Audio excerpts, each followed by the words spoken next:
Hello, कैसे हैं भाई सभी लोग। मुझे उम्मीद है कि आप लोग अच्छे होंगे। खैर, आप अच्छे हैं। मेरी थोड़ी स्वास्थ्य मेरा ठीक नहीं है और इसके कारण से आपकी एक आध दिन क्लास भी नहीं हो पाई थी।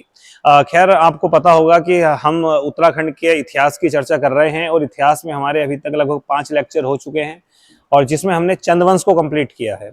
और आज जो है मैं स्टार्ट कर रहा हूँ इस छठी क्लास में पवार वंश को और उसी के बारे में हमें चर्चा करनी है। ठीक है, तो देखिएगा, जैसे कि आपको पता होगा कि जब हमने कार्तिकेयपुर राजवंश के बारे में आपने सुना होगा, अभी मैंने नहीं पढ़ाया, मैंने चंदवंश से स्टार्ट किया है, लेकिन जो हिस्ट्री का शुरू वाला पार्ट था उसको मैं कंप्लीट कराऊंगा आपको आगे के लेक्चर में। तो देखिएगा, इतिहास में उत्तराखंड के इतिहास में एक महत्वपूर्ण शक्ति हुई है कार्तिकेयपुर राजवंश।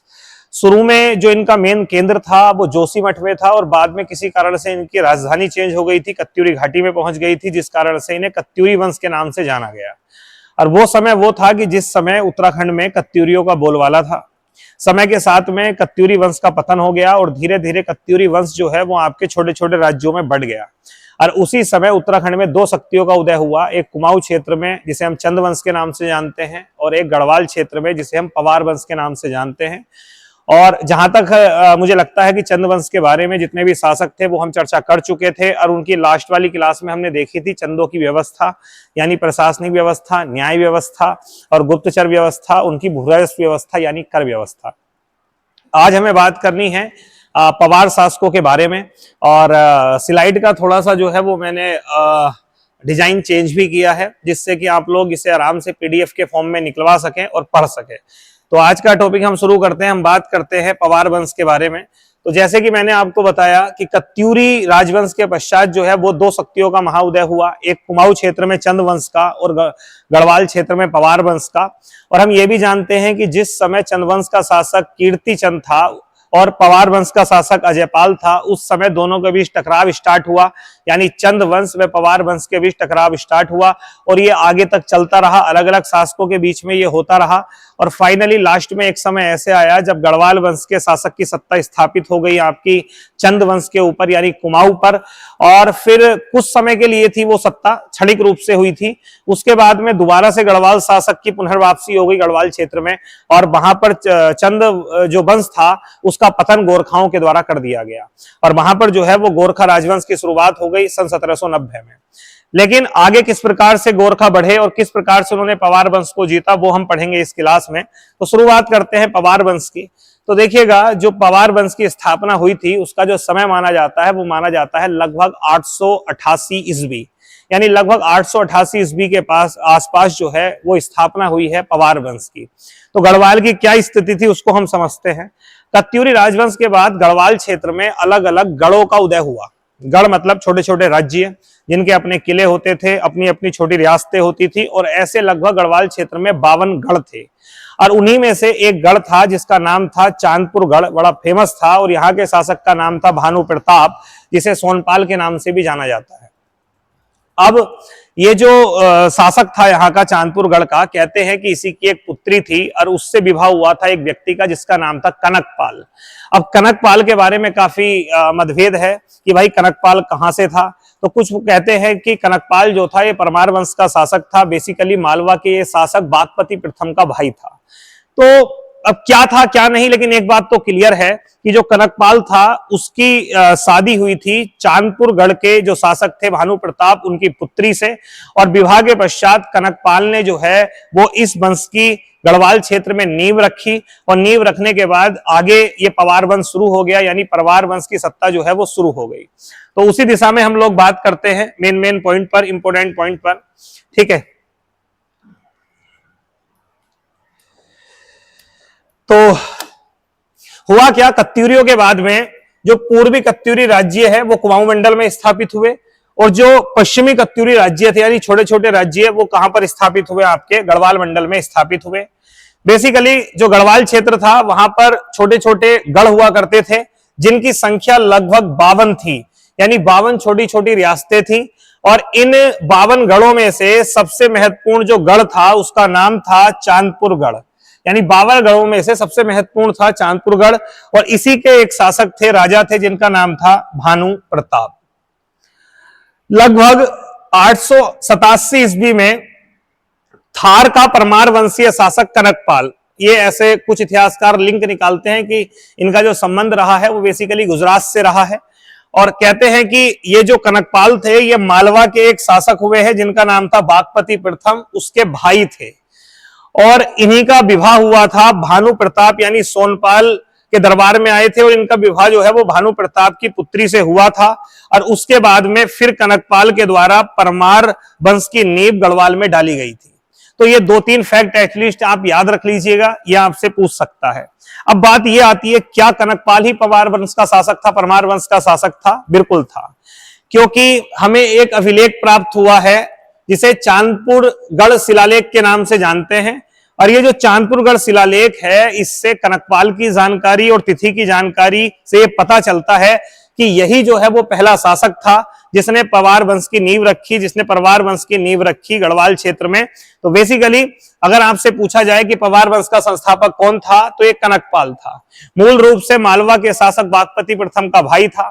और बात करी जाए कि मूल रूप से कहां का था, ये कहां पर बैठा हुआ था सत्ता पर, तो वो क्षेत्र था आपका गुजरात क्षेत्र, यानी गुजरात क्षेत्र में शायद इसकी सत्ता रही होगी। आगे बात करते हैं कुछ इंपोर्टेंट पॉइंट पे। देखिए, सब शासक इंपोर्टेंट नहीं है, जैसे आपने छंद शासकों में पढ़े होंगे तो वैसे ही सब शासक इंपोर्टेंट नहीं है, मेन शासक इंपोर्टेंट है। इसके अलावा आगे चल करके एक 15वां शासक हुआ है जिसका नाम था सुरपाल, या जिसे सुरतीपाल भी कहा जाता है। यह शासक थोड़ा सा इंपोर्टेंट है क्योंकि ये 15वां शासक था और इसका एक अभिलेख मिला है चमोली से, और वो जिस जगह से मिला है उसका नाम है सुकुंडा ग्राम। तो सुकुंडा ग्राम, जो सुकुंडा ग्राम क्षेत्र से जो अभिलेख प्राप्त हुआ है, बेसिकली उससे जो जानकारी मिल रही है वो 15वें शासक के रूप में मिल रही है, और 15वें शासक का नाम जो था वो सुरपाल था, जिसे सुरतीपाल कहा जाता है। खैर, कनकपाल, उसके बाद एक नाम याद आप रखिएगा, सुरपाल। उसके बाद आगे बढ़ते हैं। आगे चल करके एक शासक और हुआ है परमार वंश का, वो था 24वां शासक जिसका नाम था सोनपाल, या जिसे स्वर्णपाल भी कहा गया है। ठीक है, कुछ जानकारी के अनुसार स्वर्णपाल और सोनपाल ये एक ही है। ये वो सोनपाल नहीं है जो भानु प्रताप है, वो नहीं है, ये दूसरा है। तो सोनपाल एक शासक हुआ जिसका टाइम पीरियड लगभग जो है वो 13वीं शताब्दी का मध्य में रहा है, यानी लगभग 1243 से लेकर के 1250 तक। कहते हैं कि सोनपाल ने जो परमार वंश था इसकी राजधानी स्थापित करी थी भिलांगना घाटी में। आपने नाम सुना होगा भिलांगना नदी का। अब आपको बताना है कमेंट में कि भिलांगना नदी किसकी सहायक नदी है और बेसिकली किस जगह पर ये मिलती है उस नदी से, मुख्य नदी से, ये आपको बताना है। तो भिलांगना क्षेत्र में राजधानी ले जाने वाला जो शासक था उसका नाम था सोनपाल, जिसे स्वर्णपाल कहा जाता है। 24वां शासक था इस वंश का। और कहते हैं कि इसके बाद वाले जो शासक हुए फिर मुख्यतः उन्हें क्या कहा जाने लगा, सोनवंशी कहा जाने लगा। तो परमार वंश के जो शासक हुए हैं उन्हें सोनवंशी भी कहा गया, और शायद सोनवंशी इसलिए कहा गया होगा क्योंकि एक शासक हुआ है आपका 24वां शासक जिसका नाम था सोनपाल। ठीक है,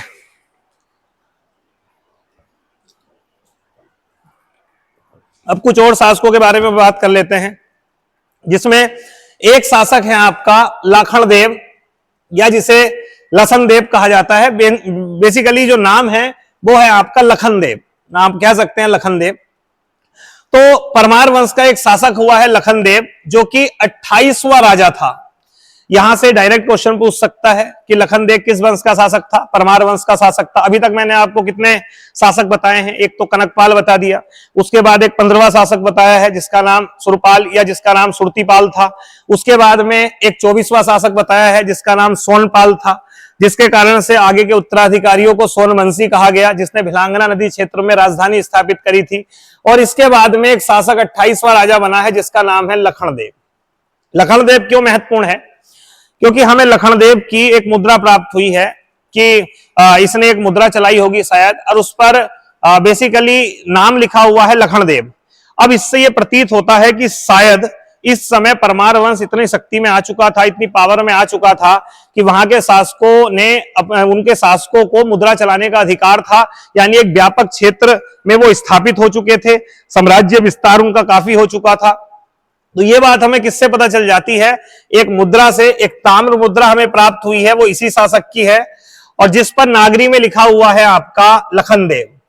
तो ऐसा एक बहुत बड़ी बात है, किसी राजा के नाम की हमें मुद्रा मिल रही है और ये कहीं ना कहीं पवार वंश के शासकों के वर्चस्व को दिखाता है, ठीक है, गढ़वाल क्षेत्र में। और इसी के बाद में इसका एक पुत्र हुआ है जिसका नाम है अनंतपाल द्वितीय। ध्यान रखिएगा, ये 28वां राजा था और ये 29वां राजा था। जो अनंतपाल द्वितीय है, इसका एक प्रमुख अभिलेख प्राप्त हुआ है हमें, और वो मिला है हमको धारसिल से।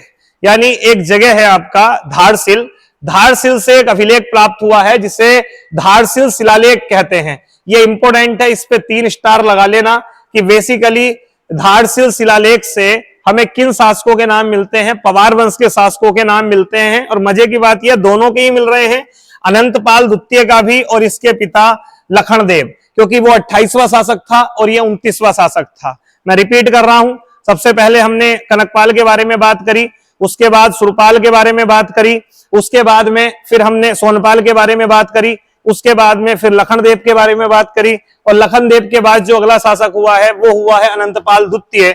और अनंतपाल द्वितीय का ही एक अभिलेख है जिसको बोलते हैं धारसिल अभिलेख या धारसिल शिलालेख कहते हैं। और इससे हमें दोनों की जानकारी मिलती है, लखनदेव और अनंतपाल की। और जानकारी ये मिलती है कि ये सोनवंशी थे। और मैंने आपको बताया कि परवार वंश के शासकों को सोनवंशी इसलिए कहा गया क्योंकि इनका एक 24वां शासक हुआ है जिसका नाम था सोनपाल, और इसके जो उत्तराधिकारी रहे उनको सोनवंशी माना गया। ठीक है, तो लखनदेव से केवल इतना इंपॉर्टेंट है कि एक ताम्र मुद्रा मिली है जिससे यह पता चलता है कि उसके द्वारा एक स्वतंत्र राज्य की स्थापना की गई होगी। ये प्रमाण उसकी उस मुद्रा से मिल जाते हैं। और उसके बाद में जो अभिलेख है उससे पुष्टि हो जाती है कि हाँ भाई, लखनदेव और अनंतपाल सोन वंश के शासक थे पवार वंश में। और बेसिकली राजधानी जो चली गई थी वो चली गई थी भिलंगना घाटी। और ये मैं आपको बता चुका हूं कि भिलंगना घाटी जो राजधानी लेके गया था वो कौन लेके गया था, आपका सोनपाल, जिसे स्वर्णपाल कहा जाता है। ठीक है, तो ये 4-5 शासकों के बारे में ध्यान रखिएगा। आगे चल के फिर और शासक हुए, लेकिन एक 34वां शासक हुआ जिसका नाम था जगतपाल।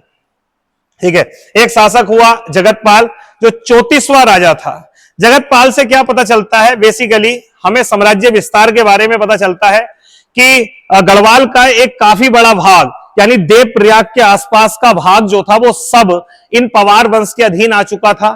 ठीक है, तो पवार वंश का 34वां राजा था ये जगतपाल का देवप्रयाग ताम्र शासन अभिलेख। ध्यान रखिएगा, ये अभिलेख ध्यान रखिएगा, लगभग 1450 में ये अभिलेख लिखवाया था इसने। इस अभिलेख से जानकारी मिलती है कि देवप्रयाग के आसपास का समस्त प्रदेश पवारों के अधीन हो चुका था। ताम्र शासन अभिलेख में जगतपाल को रजवार भी कहा गया है, यह भी ध्यान रखिएगा। जगतपाल के लिए एक शब्द मिलता है इस देवप्रयाग ताम्र शासन अभिलेख में, और वो मिलता है रजवार। तो रजवार शब्द का प्रयोग भी इस राजा के लिए किया गया है।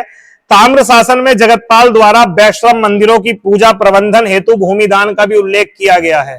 तो एक क्वेश्चन यह भी पूछ सकता है आपसे कि जो देवप्रयाग ताम्र शासन अभिलेख है, इसके अनुसार पवार वंश के किस शासक द्वारा भूमि दान का उल्लेख मिलता है। ठीक है, भूमि दान की जानकारी मिलती है तो किसकी मिलती है, जगतपाल की मिलती है। ठीक है, तो इससे पहला वाला जो अभिलेख है वो धारसिल अभिलेख है, धारसिल शिलालेख है, वो किसका है, अनंतपाल द्वितीय का है। इसके अलावा एक मिला है आपका देवप्रयाग ताम्र शासन अभिलेख, जिससे पता चलता है कि देवप्रयाग के आसपास का क्षेत्र पवार शासकों का हो चुका था। और वहां से यह भी जानकारी मिलती है कि जो जगतपाल था उसके द्वारा भूमि दान में दी गई और वैष्णव मंदिरों का पुनरुद्धार कराया गया। तबीयत खराब हो रही है बच्चों थोड़ी, तो बार बार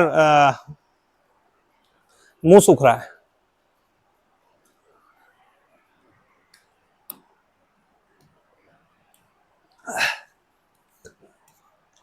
सबसे महत्वपूर्ण शासक अजयपाल, 3 स्टार लगा देना।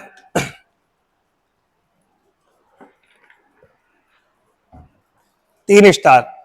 देखो अभी तक कुछ इंपोर्टेंट नहीं है बहुत ज्यादा, इक्का दुक्का इंपोर्टेंट है। संस्थापक कौन था, या लखनपाल किस वंश का शासक था, अनंतपाल द्वितीय किस वंश का शासक था, जगतपाल, ऐसे कुछ बेसिक क्वेश्चन बन सकते हैं। या भिलांगना नदी घाटी में किसने राजधानी स्थापित करी, सोनपाल ने। ऐसे कुछ बेसिक क्वेश्चन उठ सकते हैं, बट यहां से आपसे कुछ क्वेश्चन उठेंगे डिटेल में। बात करते हैं अजयपाल के बारे में।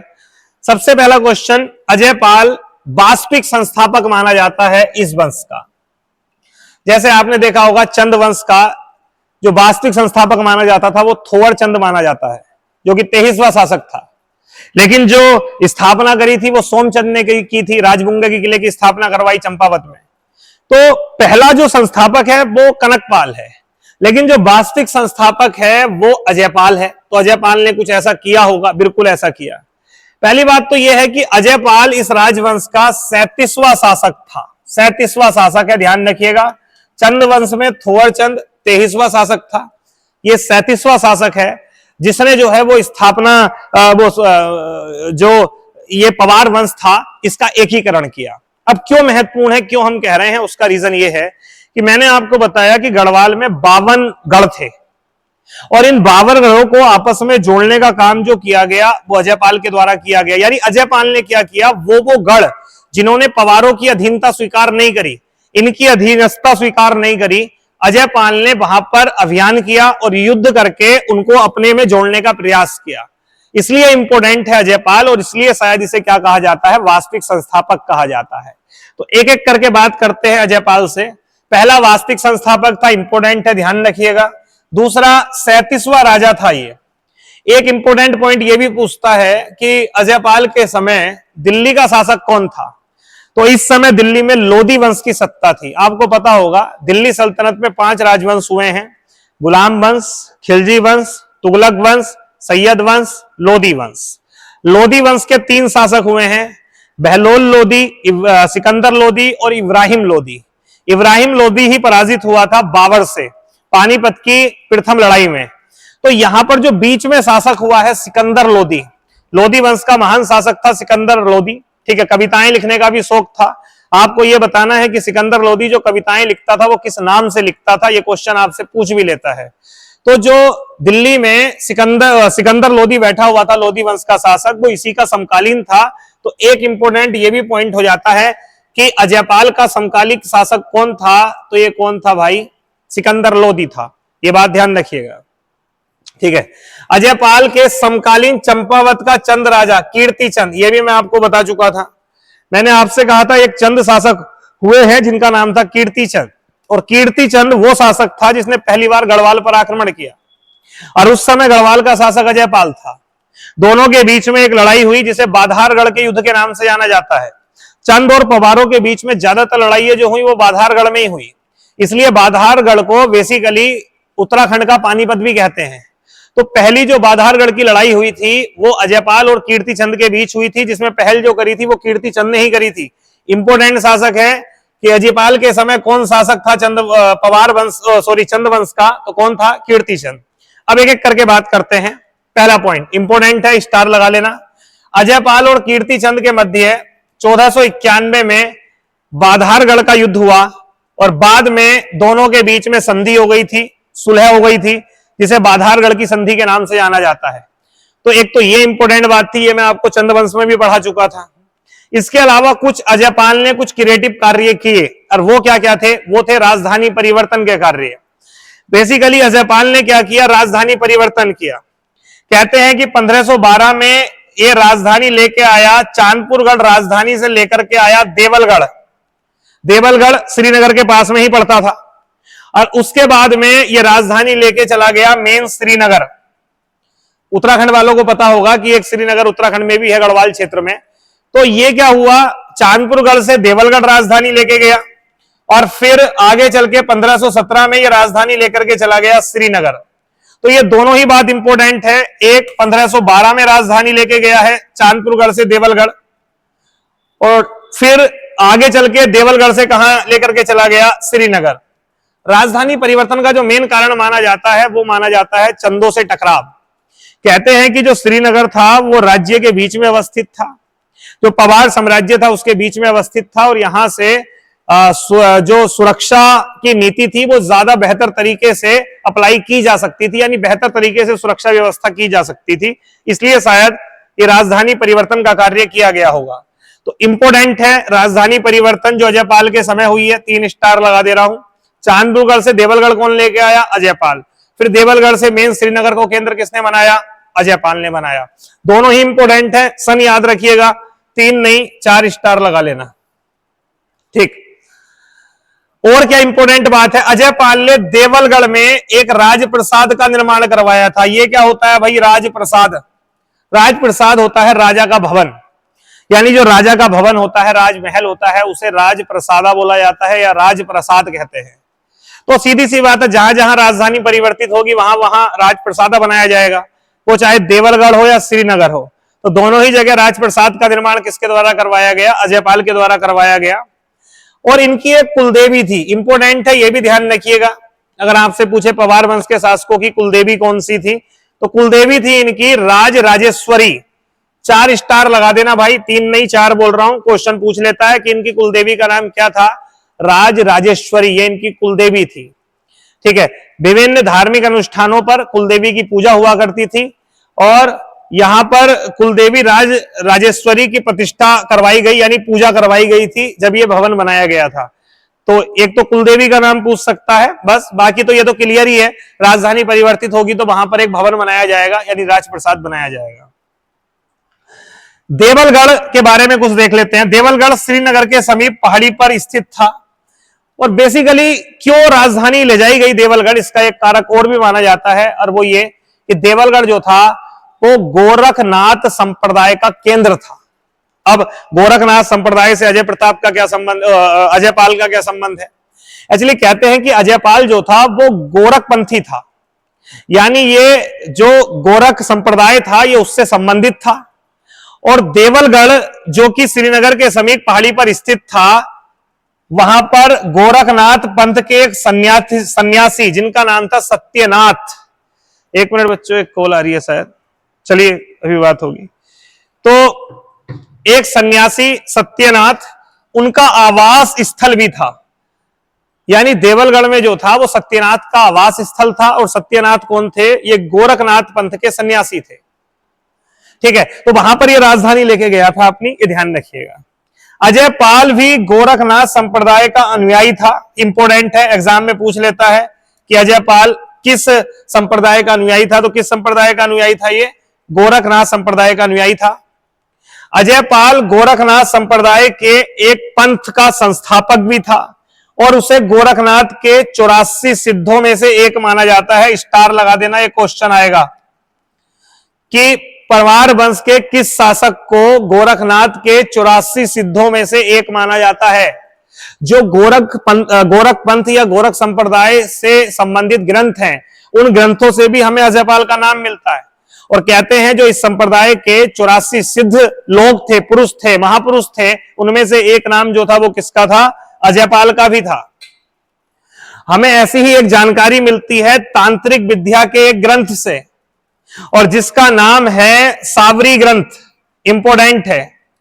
तांत्रिक विद्या का एक बड़ा फेमस ग्रंथ है जो कि गोरख संप्रदाय से ही संबंधित है, क्योंकि गोरख संप्रदाय के लोग तांत्रिक विद्या में संलग्न रहते थे। आपने पहली मूवियों में भी देखा होगा कि गोरखपंथी लोग जो है वो कहीं ना कहीं तांत्रिक विद्याओं में संलग्न रहते हैं। तो तांत्रिक विद्याओं पर लिखा हुआ एक ग्रंथ है जिसका नाम है साबरी ग्रंथ।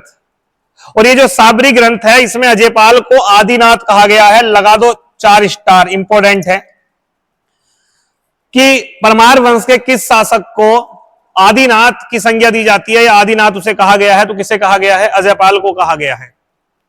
तो कितनी बातें हो गई अजयपाल के बारे में। एक तो पवार वंश का वास्तविक संस्थापक है, 37वां शासक था। इसने 52 गणों के एकीकरण की कोशिश करी थी। इसने राजधानी परिवर्तन का कार्य किया, चांदपुरगढ़ से देवलगढ़, देवलगढ़ से श्रीनगर लेके आया और इसने राजप्रसादा का निर्माण करवाया, वहां प्रतिष्ठा भी करवाई राज राजेश्वरी कुलदेवी की। इसके अलावा ये गोरखनाथ पंथ का सन्यासी भी था, इसे 24 सिद्धों में से एक भी माना जाता है। और इसके अलावा इसे जो है वो क्या कहा गया है, आदिनाथ भी कहा गया है। पता नहीं बच्चों, बहुत ज्यादा मुंह ड्राई हो जा रहा है, सूख जा रहा है बार बार, ठीक है।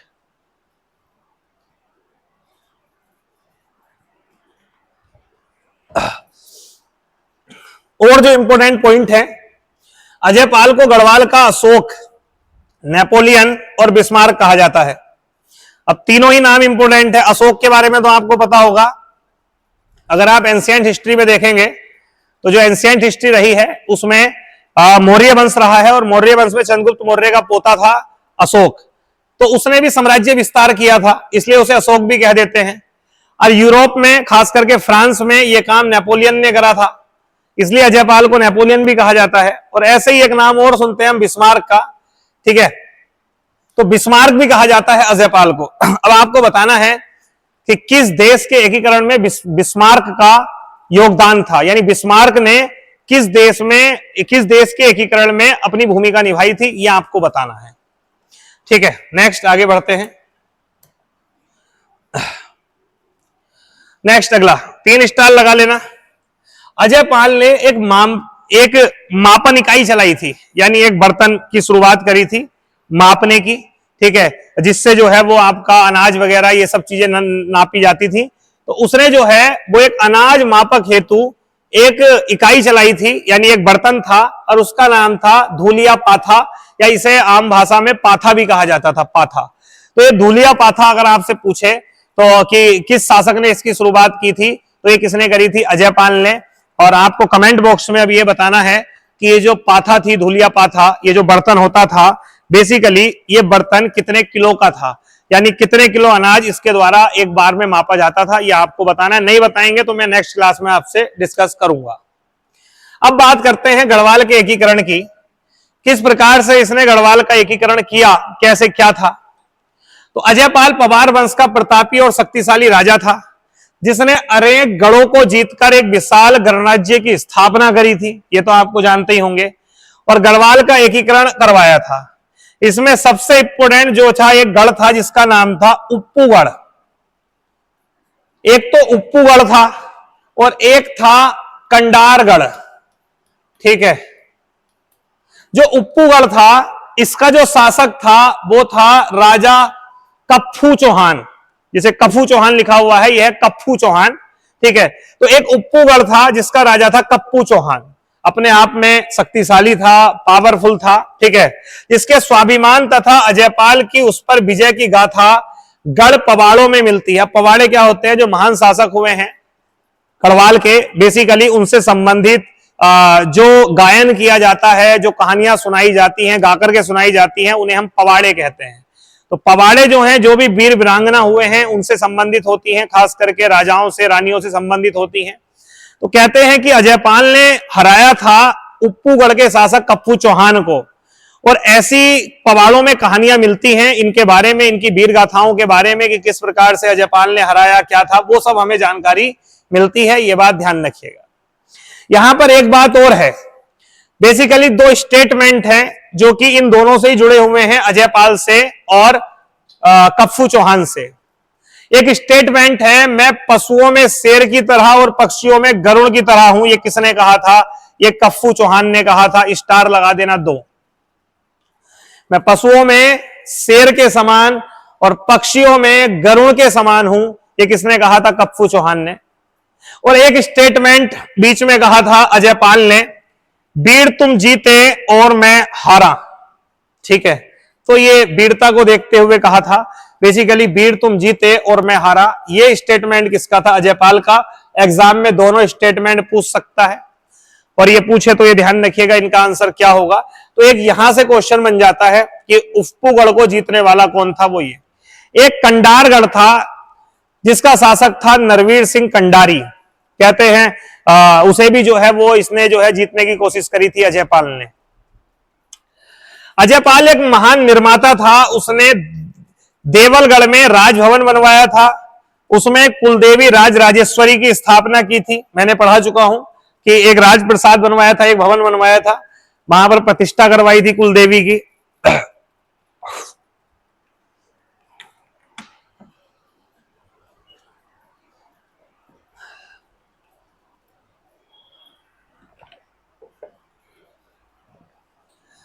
इसके अलावा देवलगढ़ में एक सत्यनाथ, भैरव गुफा और गोरजा मंदिर का जीर्णोद्धार करवाया था, ठीक है। तो ध्यान रखिएगा, आपको पता होगा देवलगढ़ क्या था। जो गौरवपंथी थे सत्यनाथ, बाबा सत्यनाथ, उनका मेन केंद्र था। तो वहां पर सत्यनाथ और भैरव गुफाएं थी, उनका जीर्णोद्धार करवाया, और एक मंदिर था गोरजा मंदिर, उसका जीर्णोद्धार करवाया था। ये बात भी ध्यान रखिएगा, खैर हो सकता है कभी पूछ ले। श्रीनगर में भी एक राजप्रसाद एवं कलिंगा देवी मठ आदि देवालयों का निर्माण करवाया था। ठीक है, श्रीनगर में राजप्रसाद एवं कलिंगा देवी मठ आदि देवालयों का निर्माण करवाया था। यह विशाल शिलाखंडों से निर्मित चतुर्तलीय भव्य प्रसाद था जो कई पीढ़ियों में पूर्ण हुआ और 1803 के विनाशकारी भूकंप में ध्वस्त हो गया। खैर, देवलगढ़ में राजप्रसाद बनवाया, उसके बाद जब राजधानी श्रीनगर चली गई तो श्रीनगर भी एक राजप्रसाद बनवाया और साथ ही साथ वहां पर एक मंदिर बनवाया था और वो था आपका कालिंका देवी मठ। तो ये इंपॉर्टेंट है, कालिंका देवी मठ का निर्माण श्रीनगर में किसने करवाया था? अजयपाल ने करवाया था। बाकी और ज्यादा कोई इतना इंपॉर्टेंट है नहीं, ये ध्यान रखिएगा। लेकिन जो राजभवन बनवाया था इसने श्रीनगर में, वो 1803 में भूकंप के दौरान जो है वो ध्वस्त हो गया था। तो एक तो देवलगढ़ में राजप्रसाद बनवाया था और उसके बाद में एक कहां बनवाया था? आपका श्रीनगर में। ये ध्यान रखिएगा। ध्यान रखिएगा, कुप्पू चौहान से एक चीज और है मेन, कि कुप्पू चौहान को क्या कहा जाता है? गढ़वाल का महाराणा प्रताप कहा जाता है। इंपॉर्टेंट है, ध्यान रखिएगा, गढ़वाल का महाराणा प्रताप कहा जाता है। अब आपको बताना है कमेंट बॉक्स में कि गढ़वाल की झांसी की रानी किसको कहते हैं। ये आपको बताना है कि गढ़वाल की झांसी की रानी किसको कहते हैं। ठीक है, नेक्स्ट। इसके अलावा एक दो पॉइंट और जो पता होने चाहिए। एक, अजयपाल ने बल व्यवस्था से निपटने हेतु दरबार में सिरोला ब्राह्मणों की नियुक्ति करी थी। देखिए, ऐसी ब्राह्मणों की नियुक्ति आपने देखा होगा, चंदों ने भी करी थी, और ऐसे ब्राह्मणों की, सिरोला ब्राह्मणों की नियुक्ति आप देखेंगे ये गढ़वाल में भी हुई है। ठीक है, अजयपाल के बाद कल्याणपाल, कल्याण शाह, सुंदरपाल, हसदेव पाल, विजयपाल और सहजपाल गद्दी पर बैठे। बट इन शासकों में कोई इतना इंपॉर्टेंट शासक नहीं है, इसमें एक ही इंपॉर्टेंट शासक है और वो है आपका सहजपाल। तो अजयपाल के बाद जो गद्दी पर बैठे हैं वो शासक बैठे हैं सहजपाल, और हमें सहजपाल के बारे में चर्चा करनी है, बातें करनी है। ठीक है, लेकिन मैं करता भी आगे, मैं सोच रहा था कि आज पवार वंश के पूरे शासक करवा दूं, या यकीन मानिएगा तबीयत थोड़ी खराब हो रही है, मुझे लग रहा है कि थोड़ा बीपी की समस्या, बीपी लो हो रहा है और मुंह जो है वो बार बार सूख रहा है। ठीक है, तो मैं कोशिश करूंगा कि अगली क्लास को बेहतर तरीके से लेकर के आपका यहां से आगे करा पाऊं। बाकी ये मैं आपको दे दूंगा, पीडीएफ आपको मिल जाएगी डिस्क्रिप्शन में, आप देख लीजिएगा। ठीक है, और इसको निकाल करके आप पढ़िएगा। ठीक है, जितना मैं अभी करा रहा हूं उसको करते हुए चलिए। इसके साथ में मैं अब क्वेश्चन एक साथ ही आपके करा दूंगा, यानी पवार शासक एक साथ कराऊंगा और उनके सबके क्वेश्चन में एक साथ करा दूंगा एक ही क्लास में। ठीक है, तो आज इतना रखते हैं, बाकी हम लोग मिलते हैं अगली क्लास में। Okay, bye bye.